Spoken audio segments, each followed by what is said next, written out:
Hi, we are the Atlanta Braves scout team, and we think baseball is perfect the way it is. Baseball's perfect. I love the game. I don't know why they would change it now. I think the game is how it is, and it's really popular because of the way that it is now. Honestly, in my opinion, I think baseball has such a rich tradition that a couple rule changes like this could be detrimental. I think it's a good idea, honestly. The game goes by really quick. As a pitcher, I can throw more strike, go more innings, and it's good. Baseball is perfect. Baseball is a timeless game, and it's the only game played without a clock. It's cool that they're actually using us as an example to potentially implement into the minor leagues and then potentially the major leagues. It's really cool. What a unique 2-week period. Major League Baseball and Perfect Game getting together to build a science lab, to test the pace of play, to see if things can move along, to evolve the game of baseball. Here in Compton, California, at the Youth Academy, and at Lake Point South, just outside of Atlanta, Georgia. Ways to play. For the second consecutive year, these two great leaders in the game of baseball put their heads together with some rules with the most talented 17U players in the nation to see if they could be a part of changing the future of the game. The rules, once you get in the box, you've got a 1-1 count. And once you step into that box, you've got to keep 1 foot in the entire time. Once you obviously make an out, because that's the goal for everyone, you don't throw it around, you get it right back to the pitcher. 4 visits to the mound, you coaches, unless you make a pitching change. And then extra innings, let's decide a winner. Every extra inning decided with the runner at second base and nobody out. You know, when you think about baseball, you can think about the pace. Where do you stand with it? The average Major League game in 2018 was 3 hours. When you go back to 1978, a great time in baseball, it was about 2 hours and 35 minutes. A dramatic difference between the pace of play. Do these young people love where they are? Do they love being a part of the evolution of baseball? How do they feel about the game? Let's go inside of the dugouts. Let's find out how they feel. Let's find out how you may feel. And we're going to get some answers in this edition of Ways to Play.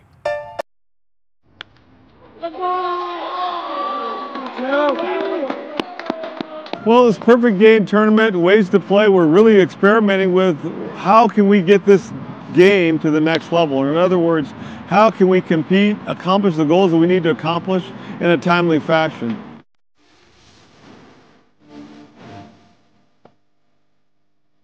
This is the second year that we've done the Ways to Play, and I think pushing the hitters at this level where development is so crucial, we can do some of the things to help speed up the game. I think with something like this, you've got some experimental, rules and guidelines and stuff that we have to follow. And if you're gonna improve the game, there's got to be some place where you attempt those things. This is that forum where there's probably the least, amount of consequences or impact on the game. In this day and age, we want to get things done. We want to get it done. We want instant gratification, but baseball is not that type of sport. But it can be played at a better rate.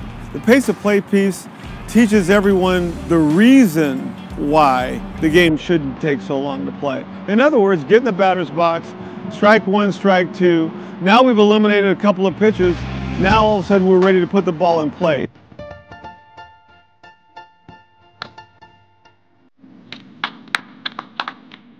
So the 1-1 count, it picks up the pace of the game big time. Obviously, you're talking about fewer pitches, but the one thing we've noticed is besides picking up the pace of the game, it gets inside of the head of the hitters. Not as much the pitchers, but the hitters. Definitely is rattling the hitters. I mean, they step into the box and they step in there and they know they have to start swinging. They're more aggressive at the plate. You have to be. If you take that first pitch and it's called a strike, you're now down in the count. So it totally changes the mentality of these hitters. And not to mention, then they can't step out of the box and gather their thoughts. It adds a whole nother level of nonsense happening at the plate.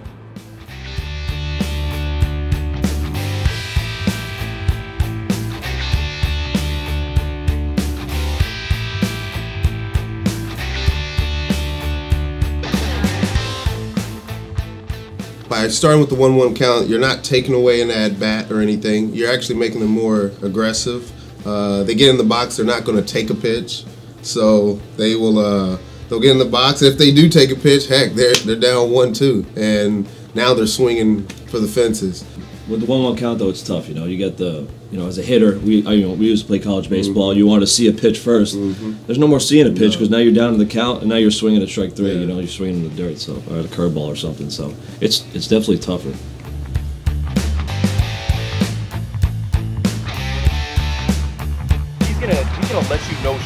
what he likes to do with that 1-1 count. We can't sit around, right? We can't sit around and get into that 1-2 count. We're gonna be aggressive. Just go up there and half, right? Let's just go swing the bat and see what happens. Atta baby! Atta boy! I have to be more aggressive. I don't get to take a pitch to see like how hard he's throwing. Yeah, it feels like I'm being rushed. You've got to be ready to hit. You got to step in the box. There's no taking a strike. There's no passive approach to hitting. You just got to be aggressive early in the count. I mean, you got to treat it like if it's a 2-pitch game. Starting 1-1, so if he gets ahead with a curveball, then you just got to protect early in the count. You're probably going to get 1 fastball out of the 2 pitches or 3 pitches you see, and you got to get it. With a 1-1 count, you can just attack the zone more. First pitch strikes, that's what's going to put you to the advantage. You have a 2-1 count, you're giving the hitter way more percentages of hitting, and if you have a 1-2, you're going to get them out more likely. My game is to go out and pound the strike zone, and that's what I'm going to do. The pitcher has the advantage. 2-1, I'd even argue the pitcher's, maybe it's 50-50 right there. And now that's coming from a hitter standpoint. Why I don't like 1-1 is, you drop a slider, it's 1-2. I'm not going to go after a slider or an off-speed pitch as an offensive guy. Hey, do you feel like you have to swing with the 1-1 count? Yeah. I don't think it was as hard. When I was in there, it felt more natural and just looking to be more aggressive and just changing my approach.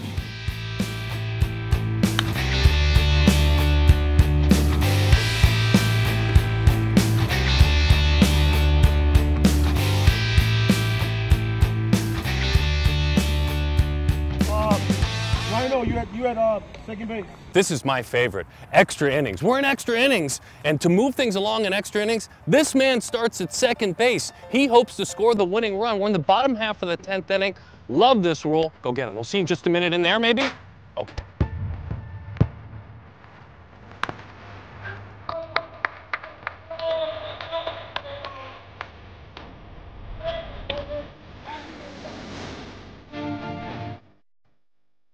Baseball is a game of inches and adjustments. At Ways to Play, Major League Baseball and Perfect Game teamed up to find new and innovative ways to improve pace of play without sacrificing the competitive edge. One of the unique experiments starts here in the batter's box. At Ways to Play, each batter starts with a count of 1-1.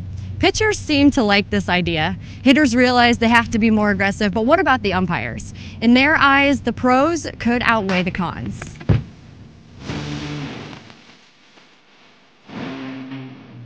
Well, I think there's some improvements that could be made. I think they went the right direction with mound visits, cutting down the mound visits, but like we've been working with not throwing the ball around, and I think that's helping out. The game, a lot of time is dictated off rhythm, in a sense. If you can get a good rhythm going early, hopefully it can last until the end of the game.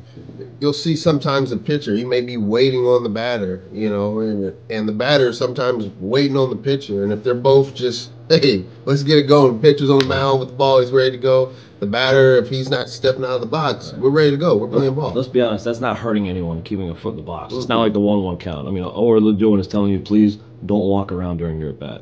Not throwing the ball around stood out to me. After a strikeout, going back to the pitcher, because there is, it's throwing the ball around is irrelevant. Fielders might not like it because they want to, throw the ball, but right back to the pitcher after an out at first base. Well, let's be honest, we all play ball, man. If we didn't, if we didn't get that ball, we were pissed off. Like, hey, why don't you throw me the ball? Like the first baseman always wants to get in. It's just, it is what it is. Because otherwise, if you don't touch the ball, you might not touch the ball all game.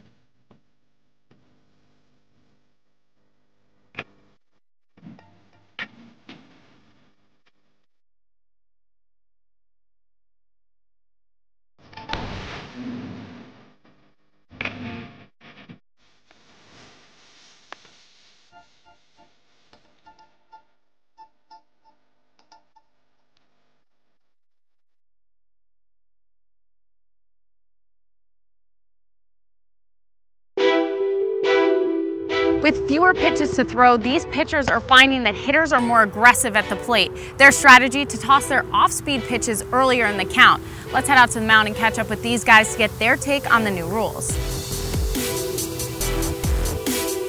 Thomas, What have you learned so far in this experience, especially with the 1-1 count? How have you had to manage it? Honestly, I just have to come out throwing strikes first pitch. I got to get that first pitch strike. That's mandatory. If I get behind, got to fight back. How about the guys staying in the box, staying engaged with you? Does that keep you engaged here more? It does. They have less time to think, so they're anticipating what I'm going to throw, and I can just mess with them based on my pitches. I know what my strengths are. I know what's working for me. I'm going to go right after them. Thank you. Thank you.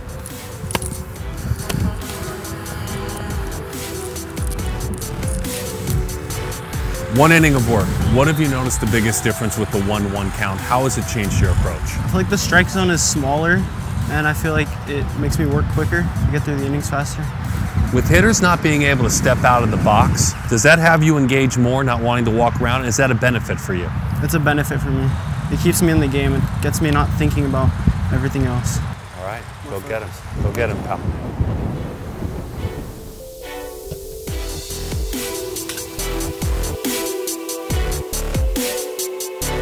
What did you learn that last inning? First batter, you got ahead, you got him chase a high fastball. Kind of walk me through the inning, what you learned. I just need to hit my spot the first pitch, and that helps me out a lot. It's dramatic change, isn't it? If you throw strike 2, your first pitch, you own the at-bat, don't you? Yes. Do you think this is something that you would like to see implemented in the game, every game you played in going forward? No. I think it's different than the game of baseball. I like the original game. I think pace of play isn't really a problem.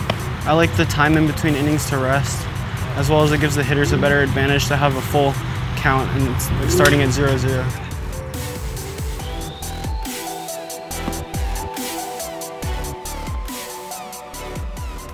When I step into the box, this becomes my sanctuary. I want to earn some money here one day, and there's always times when I'm on my good days and my bad days. On my bad days, I'm not really seeing too well. My swing doesn't feel too good, and I need to step out of the box. But here I haven't been able to. So here, when I can't step out of the box, I just take a deep breath, and I picture myself, you know, stroking the ball, getting a good swing on it, working the opposite field.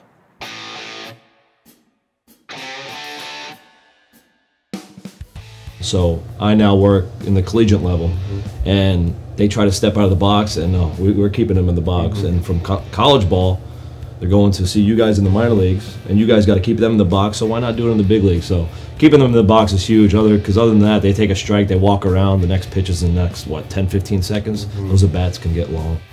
Oh, it's going great, speeding up the game. You see these guys actually ready to play instead of getting in the box and then preparing themselves and then getting ready to hit. They're actually getting in the box and they're ready to hit. You just got to be ready. You can't be, messing around up there. You just got to be ready to hit. The batter can't step out the batter's box, so he has to stand there so the pitcher is ready to go. You can't, some guys like to take the ball, walk around the mound a little bit, or batters like to step out, deep breath, do the whole glove stuff. So it'll definitely be kind of a faster paced game, but it'll be better for defense because you get to anticipate that something's gonna happen and you can't just sit around, okay, it's hot, kick around the dirt, stuff like that. So it should be fun. Just keeping one foot in the box. That's really what we're enforcing, and I feel like players are having a little trouble with it, but I mean, moving on to the next level, that's what it's all about, keeping one foot in the box. If we call a strike or something like that and they step out, then it delays it a little long. It's like, all right, come on, we just want to play baseball and get the game over with. I don't know, I just need time to recover, especially when you take a strike. Yeah, it feels like I'm being rushed. Let's make sure we stay in the box.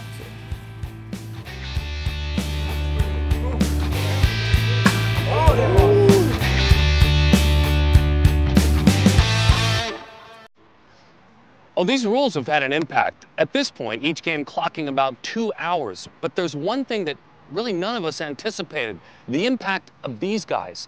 Not the guys in the dugout, but these guys. You see, the one thing that wasn't assumed was catchers calling their own game. And every single game, every single team, that's what's gone on. That can affect amateur baseball. Not necessarily the big leagues, but in amateur baseball, this, using this and not that, picks up the pace big time.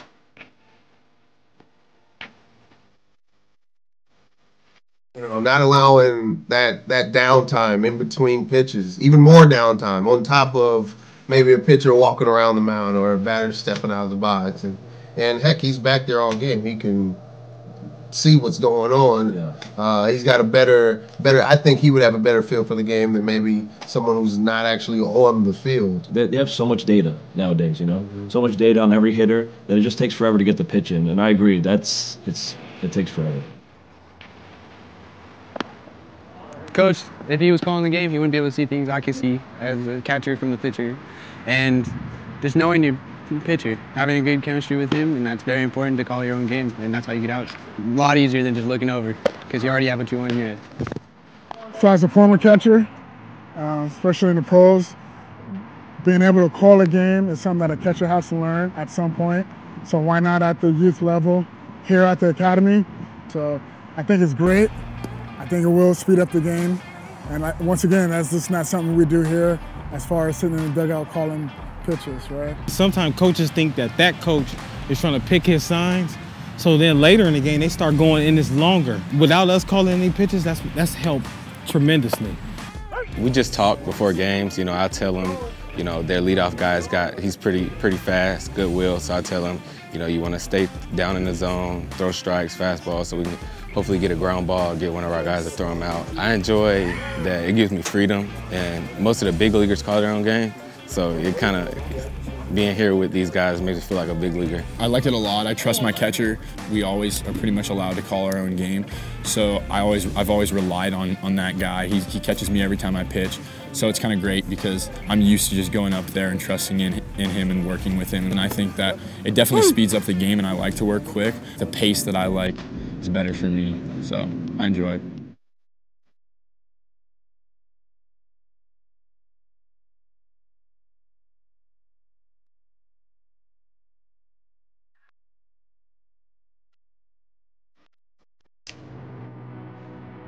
Strike three!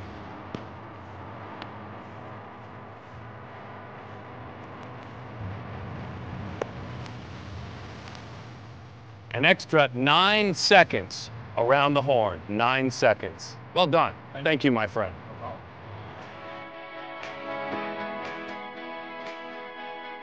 Do you see taking a 1-1 count? Do you see that being implemented into minor league baseball? Probably not. I don't think it'll ever go that extreme. And you know, really, where the background for this comes from development. A lot of times you do this. You'll put runners on base. You'll put certain counts just to see your players react in those type of situations, and you create development opportunities for them so that they can practice them, and then when they happen in a game, they become second nature. I think, you know, our game is continuing to change. The commissioner has definitely you know, been the leader of that and talked about changes and the game getting better and quicker, and so we're trying new things, and Perfect Game has been a great partner and a great setting to be able to do that.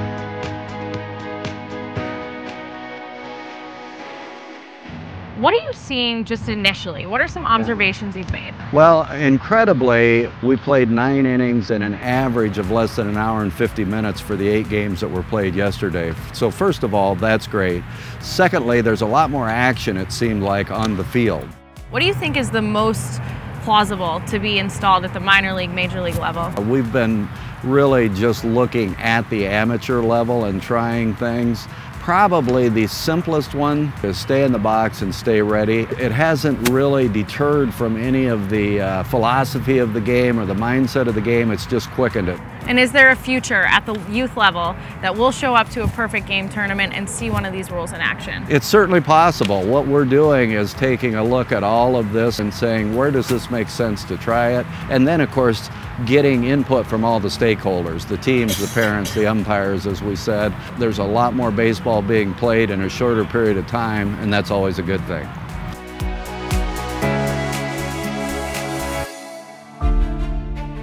It is helping the game, speeding it up by keeping a foot in the box.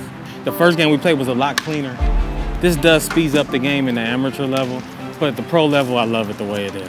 I love baseball. I played it, I umpired it, I did it all. Now I supervise, but I still think the game needs to be quicker. Ultimately, it's speeded up, having people having people put the ball in play more often, I think it'd be really beneficial. I think baseball could definitely speed up, but I think it's sometimes baseball doesn't need to speed up because baseball's a great game.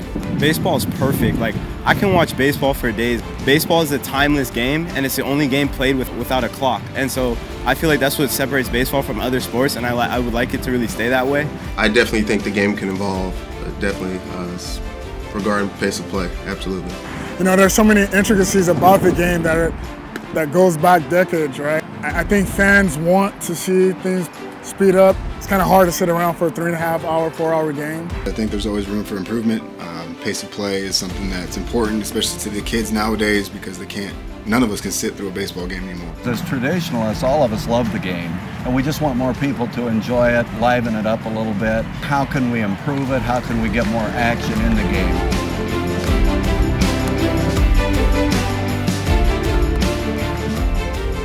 The pace of game is much faster, you know, we noticed that the data of the timing has changed a lot.